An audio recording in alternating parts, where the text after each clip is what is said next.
tema de vacuna y discutirlo en este momento es como ir 100 años atrás de la medicina.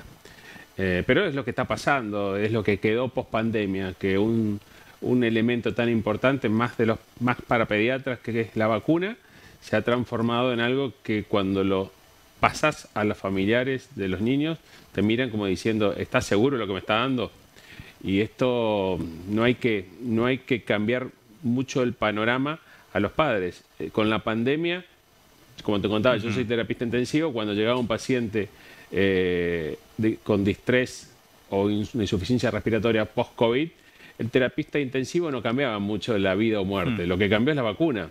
Que nosotros volvamos a la realidad normal de andar sin barbijo no es por la terapia intensiva ni por la hiperterapia, es por la vacunación y las normas de higiene que tenemos que respetar. Entonces, volvemos a desmitificar lo que pasó en estos últimos 3-4 años a nivel nacional y a nivel mundial, que las vacunas son un invento para un sistema. No, las vacunas sirven y salvan vidas. Con respecto, ¿y por qué? Yo creo que hay que hacerle práctico a las familias. ¿Por qué nosotros necesitamos vacunar más en este grupo etario de 13 meses hasta chicos menores de 5 años? Porque viste, cuando ponen 13 y 4 inclusive, la familia se complica. Es menos de 5 años y más de 13 meses. Me dice, pero si yo recién lo vacuné hace un poco tiempo. Acá lo que se ve que en los últimos años ha decaído el porcentaje de niños vacunados. Y cuando cae el porcentaje de niños vacunados, las enfermedades que todavía existen en forma importante en otros países pueden entrar a nuestro país, como por ejemplo polio, que es una enfermedad que casi se fue erradicada, y los casos de polio, nuestros médicos de menos de 10 años de formación no ven poliomielitis, ni vieron poliomielitis, solamente estudiaron o tienen que bajar de un artículo que es una insuficiencia respiratoria posiblemente por poliomielitis, fue dado por la vacuna. Pero en los países limítrofes como Brasil hay poliomielitis. Entonces, estamos muy cerca de la enfermedad y con varios años de porcentaje menor de vacunación. Entonces no podemos llamar, porque a nivel provincial ni a nacional, no se puede llamar a la madre que no lo vacunó. Tenemos que decir, bueno, de ahora en adelante, estos mes y medio o mes, vuelven a vacunarse todo para alcanzar un porcentaje de vacunación de la población de 13 a menos de 5 años, más del 80%. No es solo para mi niño, es para el resto de la población. Porque me dicen, no, es una vacuna para chicos. Ojo, la rubiola en mamá embarazada que no lo vacunó a su hijo y está embarazada y el chico tiene rubiola, puede causar una enfermedad en el feto y una embriopatía y una enfermedad de por vida cuando nace. Entonces, no es solamente vacunar a un niño cuando está en temporada de agarrarse a sarampión, rubiola o papera, sino proteger a toda la población de adultos y a los niños que están por nacer para que no exista la enfermedad. Entonces, es tan importante para nosotros como pediatras decirle, no, si tenés la vacuna y tiene 2 años, volvela a vacunar, no pasa nada, mejorás las defensas, pero vamos en búsqueda del chico que no se vacunó. ¿Por qué? Porque desde la pandemia en adelante muchos centros de salud, muchos sistemas hospitalarios estuvieron cerrados solamente para la patología COVID. Entonces, hace 2 o 3 años hay niños que vos vas a ver en los consultorios y faltan vacunas. Esto es específico porque sabemos que en nuestra población en Argentina y en la provincia del Chaco la incidencia de estas 2 vacunas cayeron notoriamente. Entonces le pueden dar la puerta de vuelta a la enfermedad, cosas que nosotros no estamos teniendo hace años. Entonces, 13 meses a 5 años, menos de 5 años, vayan al vacunatorio. Si la tienen, bárbaro. Si no la tienen, se la pongan. ¿Por qué? Porque en el interior funciona de otra forma.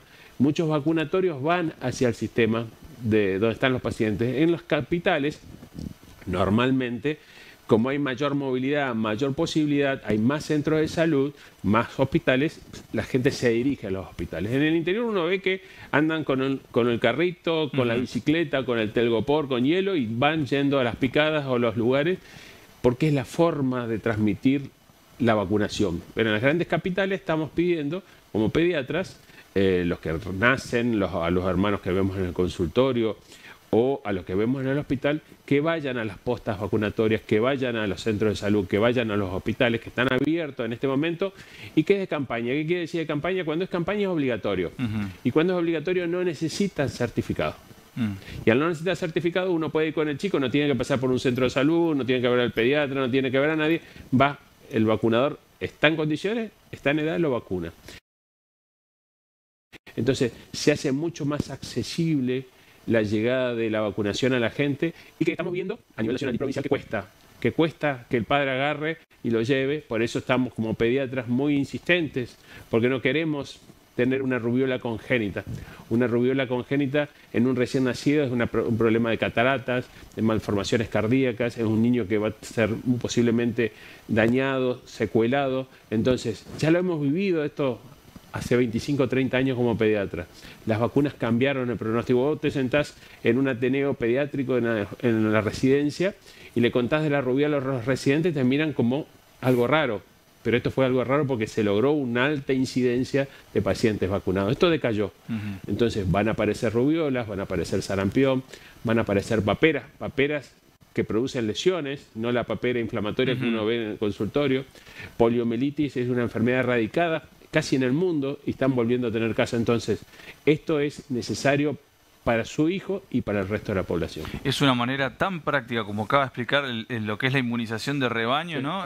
Que uno lo puede entender mucho más fácil así, cuando se hablaba, ¿no? De lo que es la inmunización de rebaño, lo que se buscaba con la inmunización, con la inoculación, y es el claro ejemplo. Me detengo porque mencionó en algunos países limítrofes que aún tienen no grandes, pero sí tienen casos aún de enfermedades que en el país no se registran. Sí, no solo casos, sino casos importantes. Nosotros creo que hace aproximadamente 1 o 2 años nosotros hemos tenido sarampión.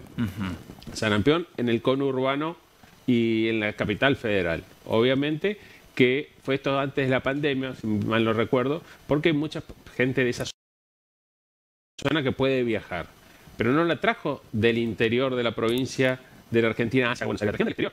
Entonces, y hubo un brote casi de 25 o 30 casos que obviamente hubo una campaña específicamente para el sarampión. Obviamente que con la globalización del sistema, que los transportes y las migraciones de la gente se hace tan frecuente, lo que está en Brasil, Paraguay, Bolivia o Perú, tranquilamente puede venir a nosotros. Entonces, la idea es protegernos para todos, porque uno cree que uno se tiene que proteger solamente al chiquito de 13 meses en adelante hasta los 5 años. No, esto es una protección general lo que hacemos. ¿Por qué? Porque es lo que se va evaluando semana a semana todo el grupo epidemiológico de la provincia y de la nación, tomando la necesidad. Por eso uno se sienta con los padres en el consultorio y le dice 15 meses. Pero me dice, Doc, yo ya lo vacuné a los 12 meses. Y ahí está muchas veces el límite que en 3 o 4 meses, ¿por qué vuelvo a repetir? Me preguntan, ¿las vacunas estaban mal? ¿Eran vacunas vencidas? ¿Las vacunas no sirven? No, le digo, esto es así, nosotros tenemos que... Quizás tu hijo le llegó la vacunación porque vos generaste, pero hay muchos chicos que no. Entonces, vacunar con una dosis esta de más no es un problema, pero sí vacunar de menos a un chico que no la tenga. Entonces, en el plan epidemiológico del Ministerio de Salud de la Argentina tomaron la decisión que estas semanas son de campaña. Bien, y en cuanto mencionaba, ¿no? Los menores, los niños o niñas que no están, que necesitan con más urgencia la vacuna, tiene que ver también con cómo están, si tienen alguna enfermedad de base o algo por el estilo. Siempre hay grupos de riesgo, pero siempre pensemos que nuestros niños y menores de 15 a 16 meses son grupos de riesgo. ¿Por qué? Porque su inmunidad sigue creciendo. Nosotros le dimos algunas defensas de gérmenes muy importantes, bacterianos y virales, pero su inmunidad está expuesta en el principio de la vida. Entonces, obviamente que de los 2 años a los 5 años en los jardines o guarderías preescolares se contagian de un montón de infecciones respiratorias, de un montón de infecciones virales. Entonces, es el momento que uno tiene que inmunizar. Uno después que va aumentando su edad, van a ver que hay ciertos refuerzos, si se va de viaje se le da una vacuna, pero nosotros en los primeros 18 meses inmunizamos casi con el 80% de las vacunas existentes en los programas. Entonces, este es el momento, pero no porque sean especiales los chicos, sino porque es el momento de más exposición y de menor desarrollo de su sistema inmunológico. Fíjate que esto lo hacemos con los niños normales. Imagínate con chicos con cardiopatías congénitas, enfermedades crónicas, crisis obstructivas, entonces son más vulnerables. Entonces a eso le tenemos que prestar más atención, tenemos que abrir más los ojos, pero en lo que tanto uno habla como pediatra, los 1000 días de vida, que no aparecen los 1000 días de que nace, sino de la concepción, nosotros le tenemos que aportar leche materna, vacunas, vitaminas, hierro, no porque tengan deficiencia, sino porque es el momento que su cerebro, sus sistemas orgánicos se desarrollan para tener a los 5 o 6 años un niño que no ha tenido grandes enfermedades, que su desarrollo intelectual está desarrollado por un cerebro oxigenado y con aportes nutrientes correctos para darle un inicio de vida para la adultez que tenga la capacidad de ser competitivo en su vida, en la familia, en el trabajo, en el deporte. Entonces, nosotros como pediatras tenemos que formar adultos que tengan la capacidad de ser competitivos en todos los niveles. Si vos no lo alimentas bien, si vos no le das hierro, si vos no le das vacunas, vamos a tener adultos que van a tener capacidad intelectual disminuida, van a tener problemas orgánicos crónicos, van a tener enfermedades crónicas. Entonces, le estamos dando una sociedad adultos que no son competitivos en lo humano. Claro. Me detengo porque mencionaba también muchas de las consultas que recibe de los padres, ¿no? ¿Esto se ha aumentado, estas dudas, inquietudes en este último tiempo? Sí, es increíble porque uno indicaba la vacuna y nadie te decía nada. Ojo, uno tiene que hablar de todos los tratamientos que le proponen al niño, pero la duda, la angustia y con qué lo vacunamos y de qué vacuna es, a veces no lo preguntaba, realmente no lo preguntaban. Y ahora dice de dónde viene, cómo la conservan, o sea, se han metido muchas cosas que quizás sean buenas, pero que no impidan la vacunación. Realmente el miedo a que le produzca algo porque si está bien indicado, es importante desterrarlo, porque ningún médico, más un pediatra, va a querer accionar en contra de un niño. Entonces, ni un sistema público, ni un sistema privado, ni un sistema nacional quiere lesionar con lo que está indicando. Entonces, obviamente que vemos resultados. Uno que trabaja en una terapia, en un hospital, y que ya tiene 24, 25 años de pediatra, nuestros ingresos eran de meningitis, a meningococo, a neumococo, a hemófilos influenza, secuelas, muertes, y nosotros no la estamos viendo. Pero no es porque seamos mejores terapistas intensivos que avanzó, es porque las vacunas son mejores. Y los cuidados son mejores, entonces creo que ese es el camino de transmitirlo, sacar toda política, porque creo que el gran problema de la transmisión fue quién tiene la vacuna y quién tiene el poder, y te la doy o no te la doy.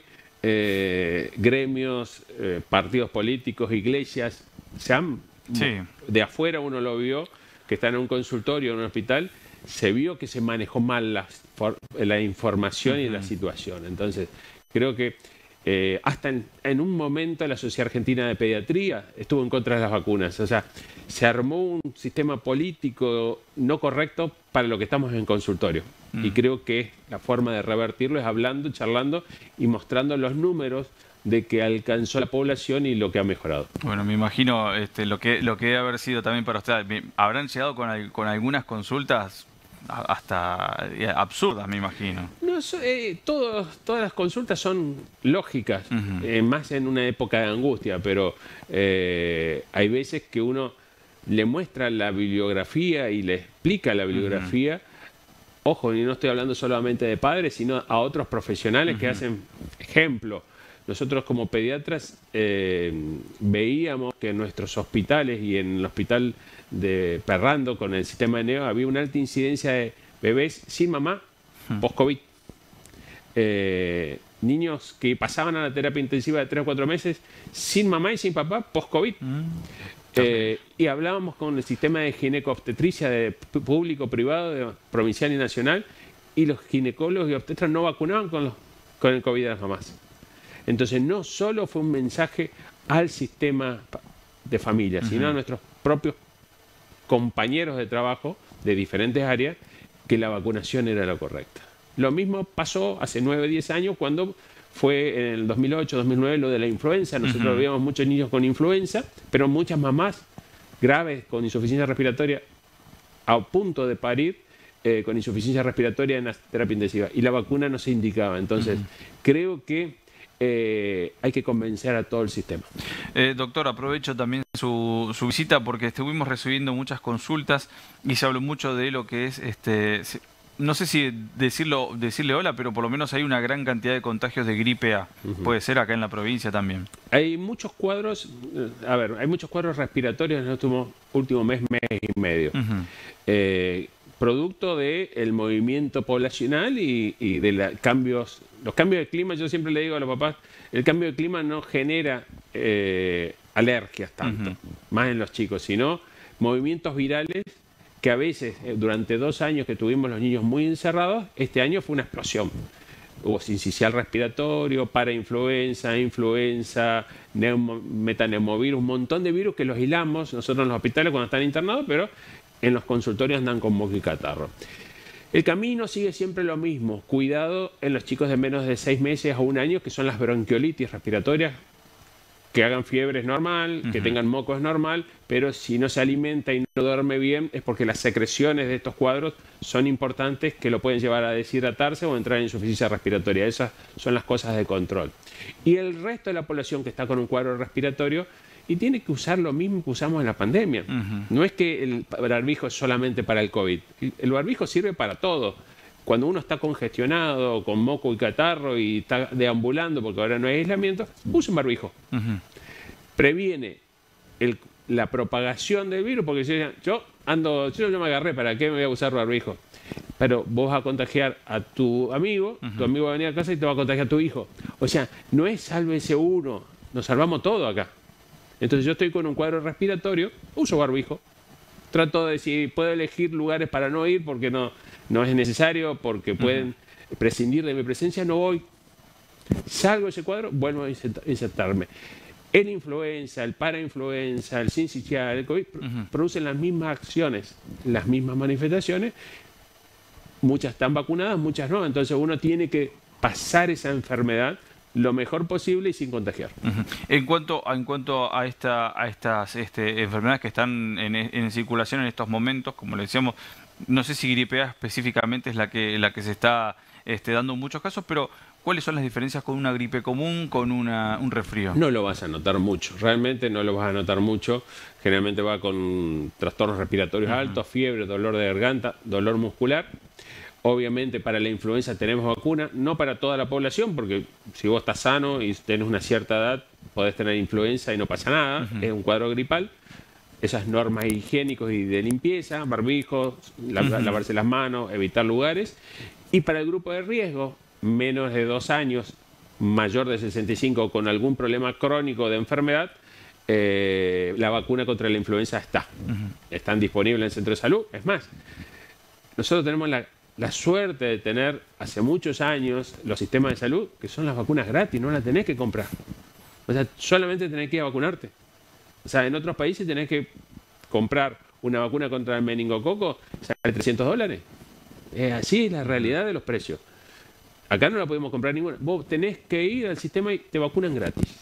O sea, tenemos esa gran posibilidad. Entonces, si vos sos de riesgo, vacunate. Si vos no tenés riesgo, conservate y cuídate de no contagiar. Si vas con fiebre más de 3-4 días, andá a una consulta para ver si estas complicaciones respiratorias terminan a veces en neumonía, para darte un tratamiento o un control. Pero con eso basta. Con el cuadro ya completo, si ya te vengo con todos los síntomas, como lo mencionaba, doctor, fiebre, dolor muscular, tos, no sirve la vacuna en ese momento. Y ya tenés ojo que puede no ser influenza, puede ser otro de los tantos virus, pero lo que ya tu organismo está defendiéndose, está produciendo secreciones, está produciendo temperatura, resguardate, cuídate, hidratate, tomate paracetamol y se va a recuperar solo. Paracetamol es lo habitual, porque vos tenés paracetamol y ibuprofeno, pero el paracetamol es un antitérmico bueno, ibuprofeno también, pero es más analgésico para el dolor. Entonces usa paracetamol, no uses más aspirina porque ya no existe más, solamente paracetamol y mucha hidratación. Y quedarse en cama a veces es necesario.